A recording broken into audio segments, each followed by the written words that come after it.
October 8th. I drew more lines in my head last night and this morning, but before I'd created a satisfactory picture, we had a caller.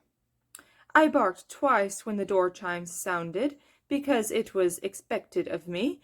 The master went to the door, and I followed. A tall, solidly built man, dark-haired, was on the stoop, and he smiled. "Hello," he said. "My name's Larry Talbot. I'm your new neighbor, and I thought I'd come by and pay my respects." "Won't you come in and have a cup of tea with me?" Jack said. "Thank you."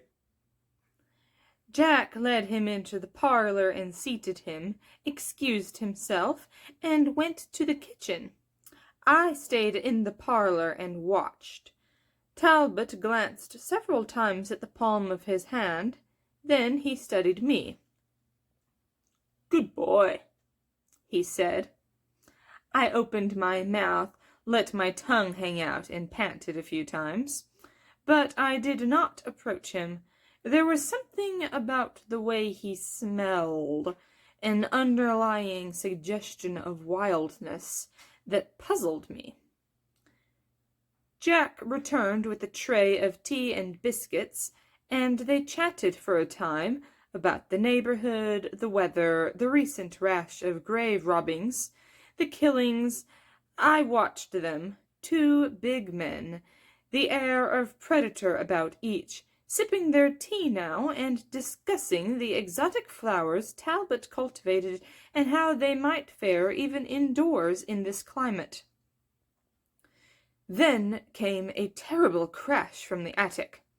I departed the room immediately, bounding up the stair, swinging around corners, up another stair. The wardrobe doors were open. The thing stood before it. "Free!" it announced, flexing its limbs, furling and unfurling its dark, scaly wings. "Free!" "Like hell!" I said, curling back my lips and leaping. I caught it directly in the midsection, knocking it back into the wardrobe again. I slashed twice, left and right, as it sought to seize me. I dropped down and bit one of its legs. I roared and threw myself on it again, slashing forward. It drew back, retreating to the rear of its prison, leaving a heavy scent of musk in the air. I shouldered the doors shut, reared up, and tried to close the latch with my paw. Jack entered just then and did it for me. He held his knife loosely in his right hand. "You are an exemplary watchdog, Snuff," he stated. A moment later, Larry Talbot came in. "Problems?" he said. "Anything I can help with?" The blade vanished before Jack turned. "No, thank you," he said. "It was less serious than it sounded. Shall we return to our tea?" They departed. I followed them down the stairs, Talbot moving as silently as the master. I'd a feeling, somehow, that he was in the game, and that this incident had persuaded him that we were too. For as he was leaving, he said, "I see some busy days ahead before this month is out. If you ever need help, of any sort, you can count on me." Jack studied him for several long moments, then replied, "Without even knowing my persuasion."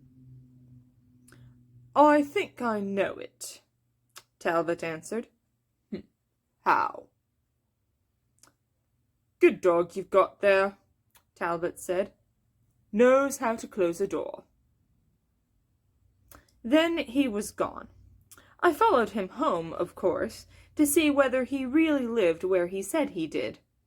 When I saw that he did, I had even more lines to draw.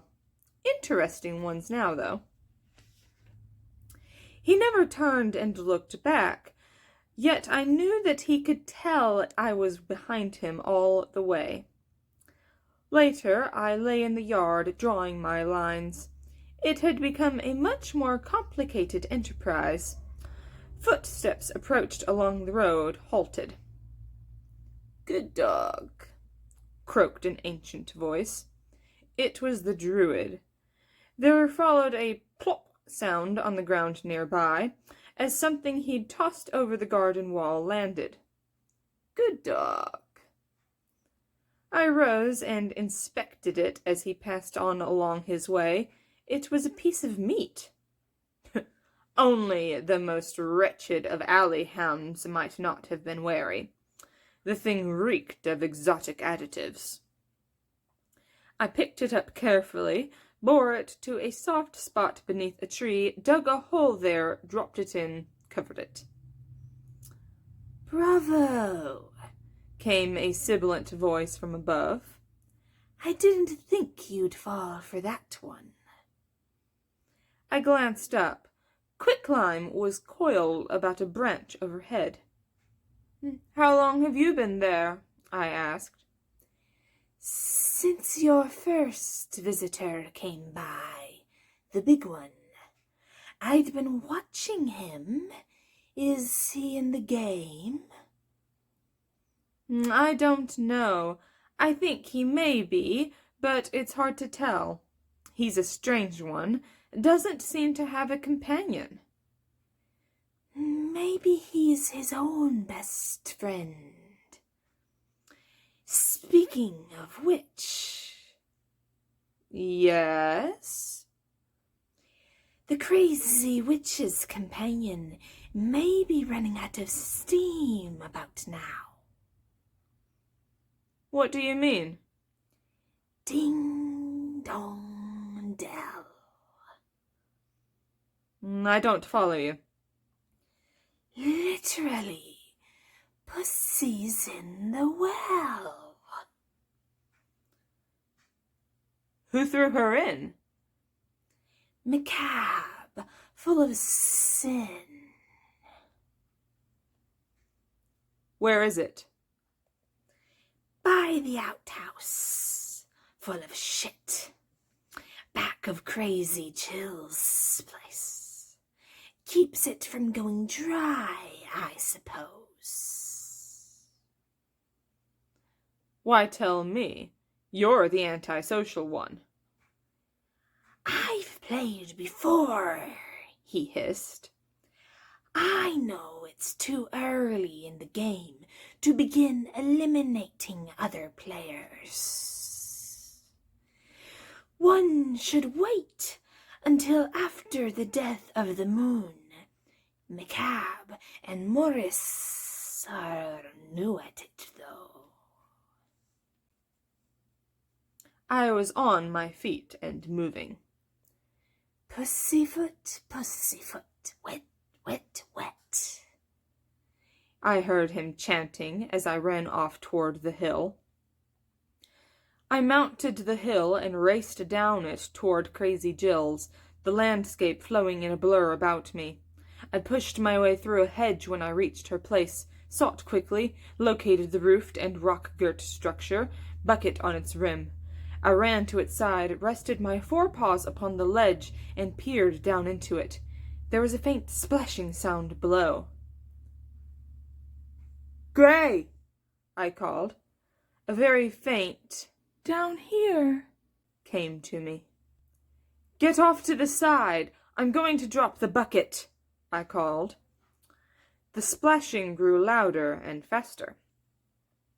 I pushed the bucket off the ledge and listened to it wind down, heard it splash. "Get in," I called. Now, if you've ever tried turning a crank with your paws, you know that it was rough work. It was a long, long while before I'd raised the bucket high enough for Greymock to remove herself to the ledge. She stood there, drenched and panting. "How did you know?" Quicklime saw it happen, felt the timing was bad, told me. She shook herself, began licking her fur. Jill snatched a collection of Morris and McCabe's herbs. We didn't go inside their house, though. They left them on the porch. Nightwind must have spotted us. Anything new? I told her about Bubo's visit last night and Talbot's this morning. I'll go with you. Later. When I'm rested and dry, we'll check out the Count's crypt.